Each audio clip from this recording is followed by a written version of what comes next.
Hey guys, it's Tanya. Yeah, so this week we have another off the track from Adam Sandler movie that we want to discuss that has a lot of mental health themes in the workplace. So we are discussing one of the cult classics, Office Space, which came out in 1999. Apparently, I noticed this from I rewatched this again. But it said that in if you watch it on Prime, it'll have the little facts, trivia, or whatever next to it. Yeah. But I did see that this Office Space did not do well when it was in the movie theaters, but it gained a cult following on video. It did really well then, and then it's kind of just been like a cult favorite ever since. I actually didn't watch it when it first came out. I didn't watch it until years later, but I remember people quoting it and being like, "What the heck?" Like, I know what they're saying. Mm-hmm. It was always kind of something just in the zeitgeist. It was kind of became like a theme of corporate culture, rallying, rebelling against it, sort of, and kind of looking at the funny points involved in it and the ridiculousness Right. of it. Right. Yeah, and so it's definitely got a lot of mental health themes, but also just I think a lot of funny characters and a lot, to demonstrate it, and a lot of different scenarios that they're in that really help to just describe corporate culture and the flattened work culture there and the dysfunction that goes on. Yeah. So yeah, so we have our main character Peter, who is seemingly kind of trudging along in this software tech company in a tech, and he's kind of like, I think, is writing code. He's trying to update it because it's right before the year 2000. And Mm-hmm. if you don't know this, computers, but the Y2K scare, where, basically that computers could not read that it was the year 2000, so everything had to be updated until then, or else they thought like the world was just going to shut down at that point. It was a Yeah. huge panic if you weren't alive during that time, or if you were and you remember it, you'll know. Yeah. It was like everyone was holding their breath until like, okay, what's gonna happen? And then it was like nothing happened. Yeah, that was really funny. But yeah, so he updates a lot of that, kind of the backlog for that. He does some code. I think he's a software engineer, right? I think so. Well, he's in charge of the TPC. Is it the TPC reports or whatever it is? TPS report. TPS reports. Like that's such a big. But yeah, I think he's. I don't know. I think he's more like not accounting. He does something because his friends are more software and programming. Well, Maybe I he's think like analytics or something. I think he's more almost like not the accounting, but he does something like that where he kind of looks at the reports and his job is to analyze everything and to fix it. Yeah, I wasn't quite clear what that was just because I'm not quite clear with tech in general. Even though I know this was 99, I still don't really know what the heck they did. And Yeah. yeah, and he's kind of trudging along. He seems kind of, a little bit like deadened in his soul in this job. He's just kind of Yeah. dreading going to work. He just kind of feels like it's the same thing. You kind of get the sense he's just like, man, there's got to be more to this. And, he's talking to other people, like his neighbor, and kind of just like trying to gauge, is this what you get from life? Like, am I normal for not liking Yeah. this? And he's just really Yeah. struggling with that. Which he's probably like, I don't know, mid late 20s or something. Yeah, because I remember they like him and his two friends, Michael Bolton and the other friend, I can't remember his name. But they were talking about like, oh yeah, if I'm here for so long, like, oh yeah, I can't believe, some people are here in their 50 years old. Can you imagine being here till you're 50? So they then Tom was like, yeah, that would be great. Then I'd be here for, like 20 years or something. So they must have been like mid 20s or something because they're 50 just seemed like so far for that. Yeah. Yeah, they were definitely fairly young.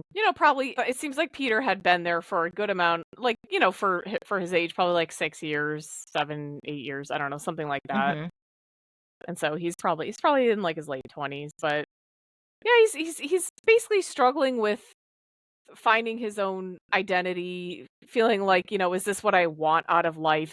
Because we spend so Hmm. much time at work, and we what do we get from it? And he's realizing this corporate environment is pretty empty. And it's Yeah. like, you get to wear a Hawaiian shirt or have like a piece of cake here and there, and you have useless meetings, and Yeah. your 10,000 bosses will like harass you if you don't use the correct cover sheet for your TPS reports, and will keep Right. acting like you're struggling just because you Yeah. forgot to add on the new cover sheet. Yeah. And that was something that the two Bob Mhm. were like, "What? You have 8 bosses?" So that's when they were thinking too, like, "Oh, Peter really understands, like, he's so knowledgeable with everything, with his." Yeah, the consultants that come in to kind of tighten up the ship. But it really is painting a picture of a corporate environment, and how people have to really kind of, maybe bend and break themselves to fit into this, and this being kind of normal, and it's supposed to be like this is, you work to work yourself up a corporate ladder, get a good job, get paid this money, retire with like a good amount of money, and that's supposed to be like a good life. And I mean, to each their own, maybe that is to some people, but Peter was kind of finding this was not satisfying him. He just was not feeling good about this. He didn't want this to be his life. Yeah. And he keeps asking people, like, the question is of coworkers, when we were in high school, the guidance counselor asked you, what would you do if you had $2 million? What would you do? And he's like, I just said like nothing. I would just Mhm. relax. Which is like, Yeah. that's totally, I think, what a lot of people would do. Like, maybe they would do some Mhm. hobbies after a while, but I think they Right. just want to get out of the rat race, just Mhm. scrambling. But yeah, there's a lot of, looking around at the characters, there's a lot of burnout and stress that we can see. Even in the opening credits, like, when they have everybody driving to Oh, yeah. work or how they go to work, it's very evident on how, like, you see Peter going in and out of traffic and so frustrated, and you see It's moving Michael like an inch a Bolton, minute. and Michael Bolton is like, listening to all his gangster rap, and Tom is just like so angry, screaming in the car. So they all have like these ways that they're getting out their rage to get into this, to their cubicle life. So it's like, okay, well, I'm so angry going into this place. So already it seems like they must have some form of burnout. Like, if you're feeling Yeah. this. Well, to me, it made sense. I was like, that pace every day, how could you not? That's just not really human. And that's the whole thing about this corporate culture, is it's really not, it's soul Hmm. sucking, and I know that that's Yeah. my opinion. I'm not saying if anybody else, if they have, corporate jobs and they love it, but like from this point of view, it appears to be very soul sucking to all these Yeah. characters. And they're already kind of building up, and it's like, okay, they've only got so much in what they can give, and their battery's already half drained by the time they get to work, Yeah. being in traffic and fighting people and just going an inch every 5 seconds, so kind of moving up. And yeah, it really is just, when I saw that, it made my stomach churn. I was like, that makes me sick, Hmm. because our commutes are much better. We just walk to the next Yeah. room. Well, I So used to have that. So, like, where yeah. I would where I would have to drive from where I am, I would drive like 50 minutes to work. And there was one time at my old job, I wasn't a therapist in the job. Shared I was in a cubicle, but it was an office. Like, it was like a small office that they made for 3 people in cubicles. So all 3 of us were in this really small office together. It was like a nightmare because 3 different personalities, 3 different positions. One person's talking loud, one person's not working at all, but keeps getting promoted. And then, like, so you see that. And it's just really difficult. And we then moved buildings and stuff. And then they did the open concept for all the cubicles. So kind of very similar to the office space that, so, it is. So I worked nonprofit, but it was kind of that job did try to have corporate-ish. Like they tried to have kind of that way of Structure. being in it. And it can be very difficult to navigate. Yeah, I can imagine. I can't say I've maybe had a couple of jobs that maybe have had sort of or tried to have that culture, but I've never worked in an environment that's had that type of corporate, like been in a corporate Yeah. job like that. But I do know a lot of people in those jobs, and that is to this day even accurate, maybe just with some Yeah. updated things, maybe not to the Lingo. extreme, but there was a lot of examples that I was laughing at because I was like, wow, that's exactly like the thing with having so many different bosses. You don't even know who you report Yeah. to. People Yeah. moving up and that maybe aren't even doing the work. They're maybe just in good with Yeah. people, or they're just good at selling their, what they're doing to whoever needs to Yeah. hear that. Yeah. I know. Yeah. I had that. Like, it's like, what is that called? Like the Peter principle, like where people get promoted because they're doing good in their one position. But that doesn't necessarily mean they're going to do great in their other. But people just, okay, well, you're doing somewhat good here. Let's promote you and then give you all these employees, and you'll do a crappy job probably because you weren't trained. But here, you're getting rewarded for this. And a lot of times, people would say there's, instead of letting go or firing, like at least from what I heard, that they instead just move people up. So it's almost like you get Yeah. rewarded, because they don't want to fire people. So instead they just kind of move Yeah. them up the chain. Or when they have like all Yeah. these mass layoffs, they'll lay them off and, Yeah. kind of not really do it very ruthlessly. Yeah. Well, and I've also seen too, like where somewhat like you have that one employee who's not doing anything, but also is kind of annoying, and they don't want it to be their problem. So they will transfer them to another department or another team. So it's like, all right, so I don't have to supervise or manage this person any longer. But they have, like, they've been here for a long time. Yeah, I've seen that at companies I've worked at. Yeah, for sure. It definitely is, like, I think it's so funny because when I watched this, I think I've only seen this once or twice before, but I rewatched it yesterday, and I think I had a different lens on it, a different perspective from after talking to people that I've known that have worked in these jobs for years and years. And it kind of all clicked. Like I think I didn't really fully appreciate it, as much. And I just was like, that's so funny. Yeah, I remember them saying this. I remember them saying that. Yeah, they always say this. It was just really Yeah. funny. The accuracy of it, even though this was Yeah. made like 25, 26 years ago, it's Yeah. still kind Just, of, yeah. I guess the structure of it.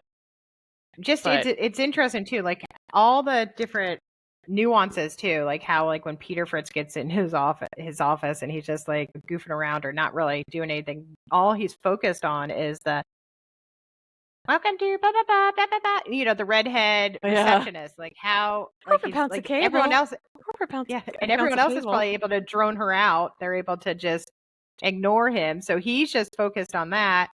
Then he's like, oh my God, Milton's little radio is driving me insane. So that he's like, Milton, like lower the radio. And he's like, I can have it. I am Like told he's I just can use the radio. His and little yeah, it's speech. just, yeah, but it's like, yeah, Peter's not even trying to pretend like he's working. And then the boss, it's just really, there are different nuances. Because when I first watched it, like in 99 or 2000 or whenever I first saw it, it's not, I don't think I definitely didn't have the job I was talking about, like, so I didn't really have any real experience in corporate world, just other, like other jobs. So it is a different lens. Like I watched it last night too. So it was just kind of like, okay, this feels a little different, but still relatable. I could definitely appreciate it more. As as more of an adult, I guess. Yeah, for sure. Yeah. And the I think there really was, a before and after with the Peter character, because when he goes to work things out with his girlfriend who at this like hypnotherapist, it's almost like he is on the verge of like, I need some answer to this, and the hypnotherapy kind of really gets him into this state of like, why should I care? Why should I waste energy on this? And it really Mhm. kind of taps into something of like, it's not that I don't care, it's that I don't care for this path. And then he just starts Mhm. going kind of like rogue and walks in the next day, like takes off the door handles that give him the electrical static and rips down the sign, guts a fish, like doesn't show up for, until whenever he wants, knocks down the cubicle. And so he kind of, it's almost like he taps into this like, wait, I see I've been on the edge of this, and then hypnotherapy, which, I mean, I don't have much experience in. I don't know if that can work to that degree. I personally don't work with it. I don't mess with it, but Yeah. whatever. For this movie, that's what it kind of Yeah. like pushed him to kind of tap Well, and into to also say, I was this wondering is what I I was want. wondering who were the other people? Because I know his girlfriend was next to him. Who was I the think it other was a couple? group.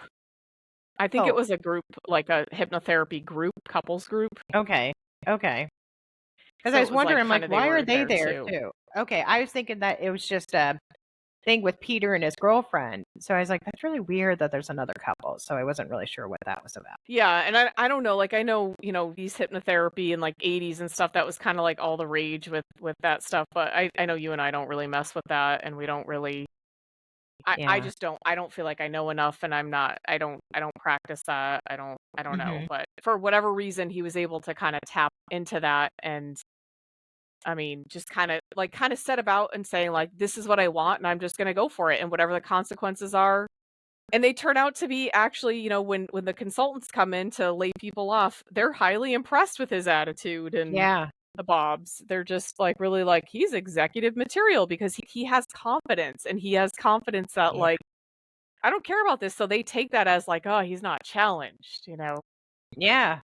And just even how he's talking to them. Oh, the Bobs. Like but they seem to right away like him. It's almost like and he wasn't trying to be phony, like even like, his friends, like the Michael Bolton person. He's like, I hate Michael Bolton. But then for the interview, he's like, oh yeah, he's good because one of the Like Bobs all was his like obsessed albums. with him. But maybe if he would have genuinely been like, no, I don't like him, or something like that, or explained why it's frustrating having the same name, maybe they would have been like, okay, we're not going to lay you off. I mean, maybe. I mean, I do think there are, I do think Peter maybe in real life maybe would have been laid off. I don't know. Well, Just he probably would have been fired or on something the because there spot. was like Yeah. no call, no show for 2 days. And Yeah. even if it was Yeah. like a forced overtime, he still was expected to show up. I think it was just kind of demonstrating the point of like once you start to like take a hold of your destiny, and you kind of know that the path will form kind of thing. Like Oh, that yeah. kind of feeling like you take a hold of it, and he was doing that in it, and then he realizes that his two friends, Samir and Michael Bolton, are getting laid off, and he's like, Hmm. okay, because Michael Bolton has had this like fraudulent kind of virus that would like take money from the company, and he's like, let's just do it. Let's just, maybe this is the way. Yeah. Not meaning to have so much money taken. Yeah, it kind of comes out quicker than he thought, which was, I guess, that must have been really scary. But yeah, and then there's also along the way, there's these other characters, and I really wanted to mention Milton because he is very symbolic of like the utter suppression of like anger, frustration, not having a Yeah. say in like these types of like corporate environments, and he's just always mumbling like maybe I'll set this place on fire, and like Yeah. don't do this to me, don't do this to me, and like he's like feels both Yeah. disempowered and so incredibly angry towards it like at the same time. And it's just Yeah. boiling over and over.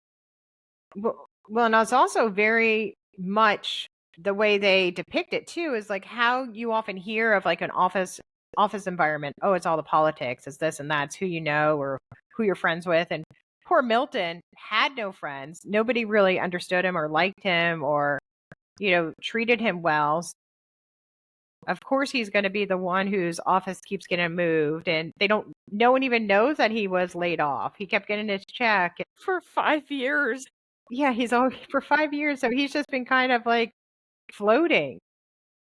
So it's just so it's probably was really hard for him too, and nobody really even got to know him enough to probably know, like, this guy is suffering. Like, Mhm. he's gonna burn he really is gonna burn the place down.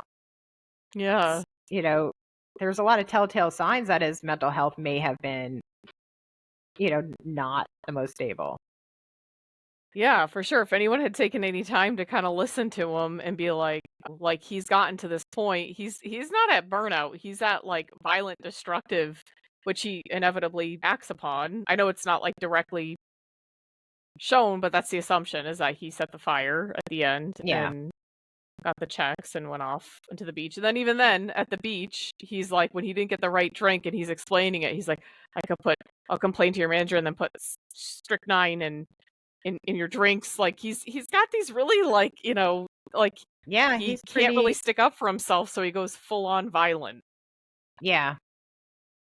It's scary. It's kind of like that, you know, I guess the embodiment of, Mhm. somebody who becomes like kind of upset with the workplace and will come back and maybe shoot up a workplace or, Yeah. kill people, harm people. Yeah. And the red stapler, even though it's like, okay, it's an inanimate object, I think that was the kind of thing that was grounding him not to lose it completely. Because it was this Yeah. one thing that kind of he was able to keep for the Get 4 or 5 control. times that they kept moving him. And, Yeah. it was his thing that they kept trying to take. And then that's why when the vice president, you know, th- ended up taking it, that's what it was like, ugh, like that was the catalyst. That was kind of like, okay, we've kind of Yeah. All his ruined control Milton was now. gone. Yeah. Yeah, and the character Tom, who he's also another one who's kind of symbolic of like, somebody who the one that, we had talked about that just does not really know his role. He's kind of floating by and he's always fearful he's going to get laid off, probably because he knows he doesn't do very much Yeah. and doesn't really Yeah. know what he does, but then he realizes he is getting laid off and then he tries to, off himself. I Yeah. don't know if we could say certain things, off himself, and, it doesn't work. And then he realizes, when his wife comes in and interrupts it, like, oh, he wants to live. And then when he's backing out of the garage, he gets hit by a truck and has, he's very broken, but he's got a huge settlement on hand, so that Yeah. kinda works out for him in an odd Yeah. way. Seven figures. So he pretty much, yeah, it's, I don't want to say he made out, but it's like he feels like he did. He feels like, okay, this is a good deal. Yeah. And he's able to kind of find his own destiny in that way, because then he, is kinda able to just be at home, and he makes his jump to conclusions mat, which was, like, his dream, Yeah. and maybe he can find something else to do, or maybe he'll be able to retire from that or whatever, so he's kind of another, I think, you know, important figure kind of in this office culture life, as well as the manager, one of the main managers of Peter, Bill, who's just this typical, there's a lot of like kind of stereotypical behavior. He's just very much like doesn't really listen, doesn't really care, focuses on silly things, is like, yeah, okay, and just kind of says things like matter of fact, has no empathy, doesn't have it's a one-way Mhm. conversation, Yeah. just, really just not in line with Yeah. the people he's managing at Yeah. all. I'm gonna need you to come in on Saturday. Okay. And Sunday and just like, "That'd be great." And he has that kind of just, like, annoying, quirky Yeah. cadence to him that's just like, Yeah. ugh, it just makes your skin crawl. Yeah. But Like, hey, you don't mind? You don't have any plans this weekend, do you? Is it okay? Or because if it was worded differently, or if he was a different type of manager, Peter or the other employees might be like, yeah, I can come in for like 6 hours, or I don't mind. But or how about it's like, asking, like, earlier in the yeah, week, yeah, instead of instead like of, like, right cornering before him the end at of the week. 5 o'clock when you know he's trying to make a run for it. Yeah. Yeah, and yeah, he's just kinda doesn't have any consideration. He's like, "Well, we had a lot of layoffs," and then they end up just having more useless meetings, like, at the Mhm. and that Peter decides not Yeah. to show up to because he's, like, Yeah. over it by that point. Yeah, meetings to have meetings so many times. That's what it seems like a lot of companies do too. It's like, "Oh my gosh, another meeting?" Yeah. Yeah, and also that it's, if there is kind of, like, nowadays, it's more like, okay, that could have been an email, right? We didn't have to have that Yeah, Zoom face meeting to or whatever, face. and instead it's like the memo, the important memo for the cover letter that Peter just happens to miss, and every like 12 people tell him like, "Oh, here you're struggling." And he's like, "I just forgot to switch it over." Like it's not a big deal. And they make such a Right. big deal about these things that are just so pointless, Yeah, and and it he's like, just "I have the showcases memo." the Yeah, yeah, and he he's keeps like, "I showing got everyone. it." They're And like, he's like, "Oh, "Do I'll you?" get you another copy of that." So they're not even listening. It's like, "No, I have it." Yeah. They're just focusing on the irrelevant kind of bits, and as opposed to like, what is it you're actually doing? Like, what's the meaning here? What's the purpose? And that's what Right. Peter is struggling with. And, Yeah. he meets Joanna, who's also kind of struggling with that. She's also, I mean, Yeah. she's in a different, she's, a hostess or waitress at tchotchkes, and she's just kind of, all the silly rules of like having at least 15 pieces of flair when really they want you to express yourself with 37, and be just Yeah. like outgoing and just really, work like, you know, be like a dancing monkey when you're probably getting paid barely minimum wage with Yeah. tips, Yeah. And if even. it was funny when Peter takes Joanne out to lunch and then, the next door place, and like she has her uniform on still, and so she has like all the little buttons, a little flare, and he's like, he just tries to make small talk like, "Oh, we're not in Kansas anymore." And she's like, "Oh yeah, I guess not." Like, but she has no idea that he's referencing her flare. And then he's Yeah. like, "No, no, your button." She's like, "What? What are you talking about?" And then she's like, "Oh no, it makes me really uncomfortable talking about my flare. I don't want to talk about it." So then it's almost like, okay, well, like, so that's when you start realizing like, oh, there's this disconnect. So she's in this really ridiculously happy seeming place that she's working because her coworker is like so thrilled to be there. He's like Mr. Flair. Like he has like Mm. 1,000 buttons on. And you could just tell like and I think that's also finding the commonality of Joanne and Peter. It's like, well, yeah, we're both not happy where we are. I think Peter Yeah. like Peter is able to probably help Joanne figure out like maybe you can work somewhere like this, like the restaurant that they were having lunch at. Yeah, exactly. Yeah, it's like she's also feeling the same kind of, dislike for her job, and like, I don't fit in here. And you know, when Peter goes to apologize to her because he goes off on her because he thinks she slept with the boss, but it ends up being someone else, like in the past, and he's just Yeah. disgusted by that and judging her. But then he apologizes, and he's like, I'm just feeling this like whole malaise of just life and everything, and I just don't know how to, whatever, like, rectify that. And she's like, most people hate their jobs. And she says something kind of important, like, most people don't like their jobs. Like, kind of like, you don't have to be happy all the time, but like, you can probably find something better. This doesn't mean that Yeah. you just have to like quit work and just do nothing, because I think he was feeling very hopeless at a certain point after, kind of stealing the money or whatever, and kind of feeling like, Right. "Oh god, now that stuff's gonna happen from that." And, so I think they really help each other out in that regard, and she Mhm. also kind of gains courage from him, and knowing that he kind of just didn't show up for work and was kinda just doing what he wanted to do, and she was like, "I'm gonna quit this job," and, flips off her boss and then some Yeah. customers at the same time. Yeah. But yeah, so they kinda meet each other where they're at, and, Yeah. um, it's a good kind of pairing in that regard. Mhm. But yeah, I was wondering, like, have you had clients like this where they have had feelings of, with their workplace, feeling like, okay, this just isn't the right path, or just feeling like the workplace culture is like suffocating them? Yeah. I mean, with different things. I mean, I have clients in all different realms. I have therapists, people who work in the medical field, just corporate, just different things, for-profit, nonprofit. But I have felt I had that with so many different clients where they have that exact same experience. And then it's just kind Yeah, of I navigating of, definitely yeah.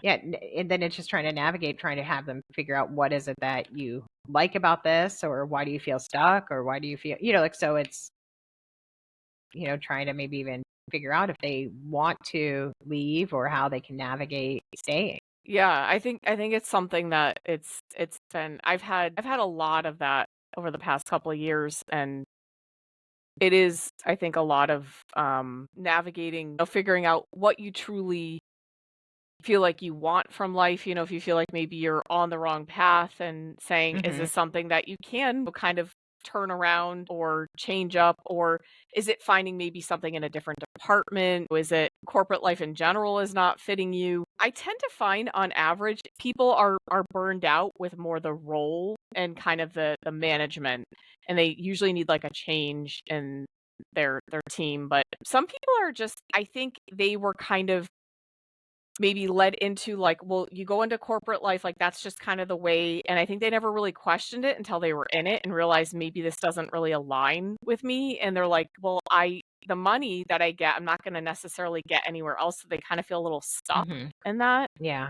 I find that sometimes with clients. And then it becomes And their whole life too. yeah.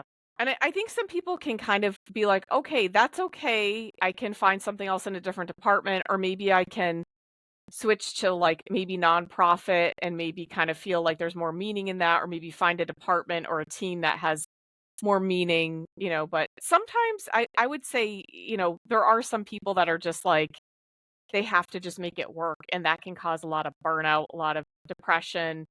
And it's just about looking out for saying, hey, are you willing to have this? Can you manage this with all this other stuff? Is this kind of Yeah. worth it? Like that balance of it. I think this is something that I remember thinking about when I was going into like the work world. I remember thinking, I do not want that as my working environment. It just seemed so unappealing. I didn't care if it was like the way or like money. I was just like, it just disgusted me. And it's still, the environment still makes my stomach churn, honestly. Mhm. In terms of like if I were to think about working there day in and day out. I mean, if Right. anybody else likes that, that's cool. I'm not trying to be judgmental. Maybe I sound it, but that's just, it's not for me. Yeah. It is not something I find connecting, and I don't feel like I could find meaning from it. But Mhm. if I think that that's something that exploring like meaning and what it is that you want out of Mhm. life is a lot of that with Yeah. clients. Well, that sounds like Yes. that's really important for you too, like to find to have a job that has meaning. Instead, Yeah. that's probably why you're a therapist. Yeah. To me, that was something that was like the utmost. But some people, yeah, maybe it's just, having a like job security, having like feeling like they can have, a challenge to move up, and that's, to each their own, and Yeah. I do find that there are people that kind of set that without looking at some of these other factors, and then they get kind of stuck, and they're like, I don't know Mhm. why. And it usually is the factor of like meaning and purpose, and Yeah. feeling like they're not really doing anything, that they like don't want to look back on their life and be like, I don't feel like I really did anything meaningful. Right. Right. At least with some of the people I've talked to. But Mhm. yeah, so I mean, it's a good movie. It's really funny. I think anybody that works in corporate or just is aware of corporate culture, which is Yeah. probably all of us at this point, would appreciate it. Yeah. Or Uh, anyone who's had to be stuck in a cubicle or yep, or just has coworkers or office, or yeah. yeah, any of those things. Yeah. um, but yeah, so I love the themes of burnout, finding yourself, work culture, how people react to stress at work, and Mhm.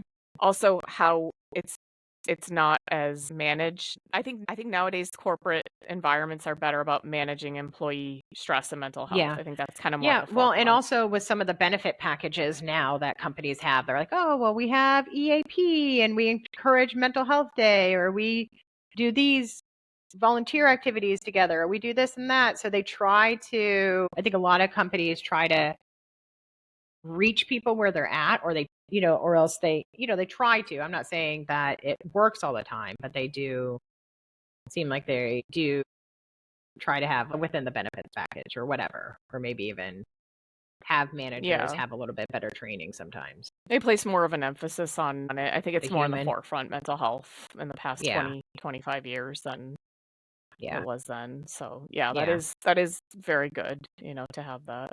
But yeah, so anything else that we want to add from that? No, I think we covered all the different characters. And one thing, which is like the pivotal point of the movie too, one of the after Samir and Michael Bolton get laid off, Peter's like, I have a surprise, or I have a present for you.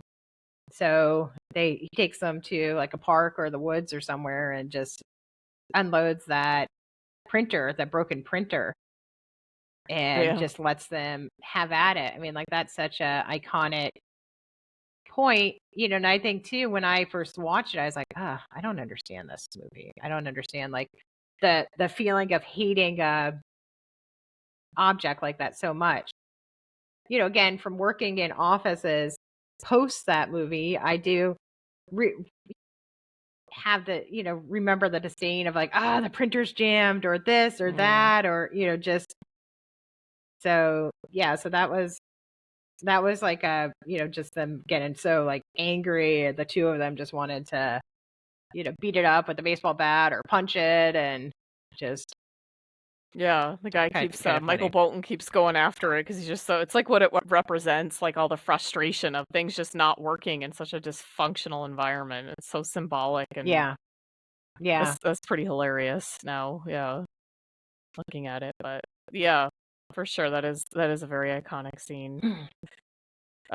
So let's go to our challenge question, our fun challenge question. Okay. So, much like Peter posed in the movie, the question, if you were to be set for life with your bills, Okay. but you had to have a job, but you were set with your bills, what would you want to do? If I was set with for my bills and I could do anything I wanted, I don't know, I think I would just like to figure out how to do like art, like, just do art really well, and just figure, just maybe have that as my hobby or career, maybe write a book. Everyone always says they want to write a book, but if you didn't have to work and you could just have all the time, you could take the classes on how to write a book. You could actually write it. You'd have the money to have a really good editor. I think I'd want to do that. Just figure out, just work on different crafts. They're very isolating, but then if I had all the money in the world, then I could travel and do other things. I wouldn't have to worry about finances. I could take all the classes so I could be with people, whether it's certification or just learning things, and maybe be a therapist part time, maybe teach a class, or maybe be the person that goes into businesses as a consultant. Maybe I'd become a consultant, because I wouldn't really. One of the Bobs. Yeah, maybe I'd become a Bob, because I wouldn't really have to worry. I wouldn't have to worry about the therapy, like the day-to-day Monday through Friday therapy. Maybe I could just, because I remember having some consultants and it was like, oh, they're kind of fun. They're doing like team building, and they're doing, find out your Myers-Briggs and doing different things. I think that could be fun. Like the occupational consultants. Yeah, like an cool. INO type of person. Yeah, I think that industrial organizational therapist. I think that could be fun. Yeah. Oh, that's what I'm sorry. I meant organizational therapist, not occupational. Yeah, I knew what you meant. You got me. Yeah. Yeah, that's so funny. I would say almost the exact same thing.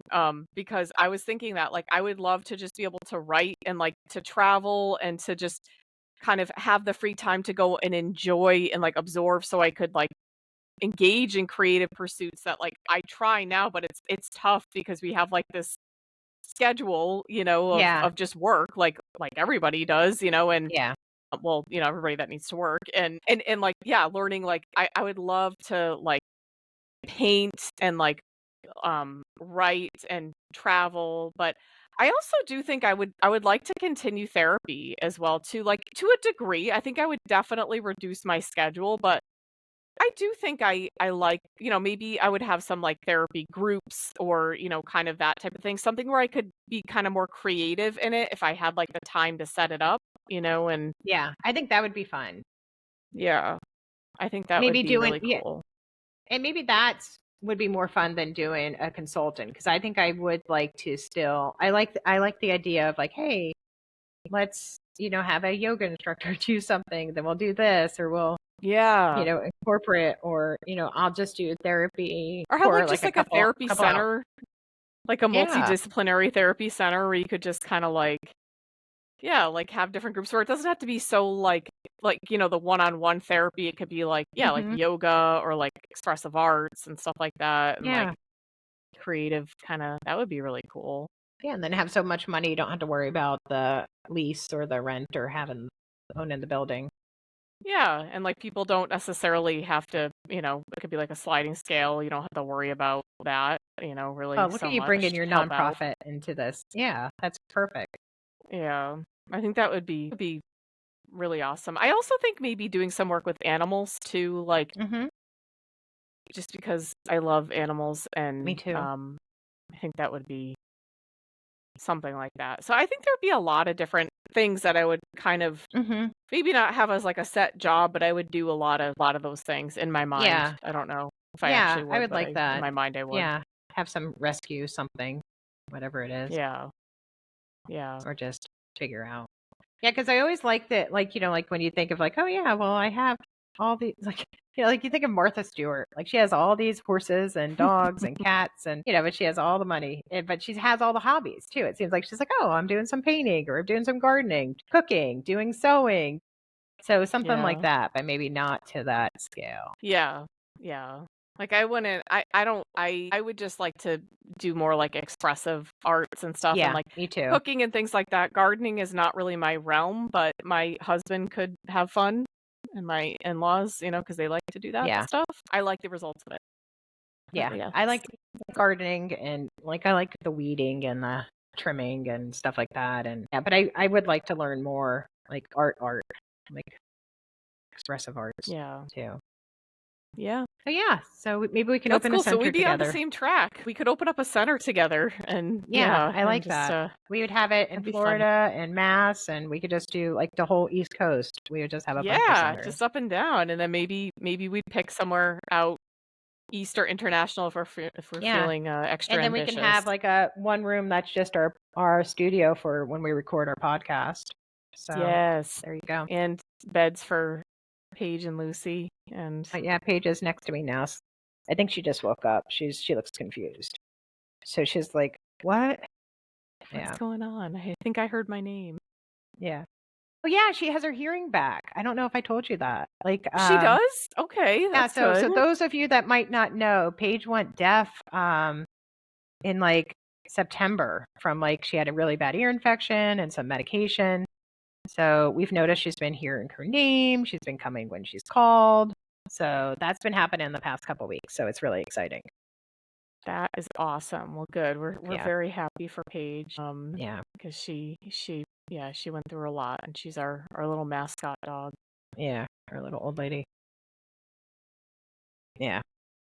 But yeah, so let us know what you think. Add in anything or any suggestions for future episodes, anything in Mhm. general. We love to just hear Yeah. from you. We're on all socials. You can find us anywhere. Send us a message, and we will get back to you. But thanks for tuning in. Um, and don't forget, stay wicked. And keep your mind well. All right. Have a great week. Bye. Bye, guys. Ah. Yeah, she just went back to sleep.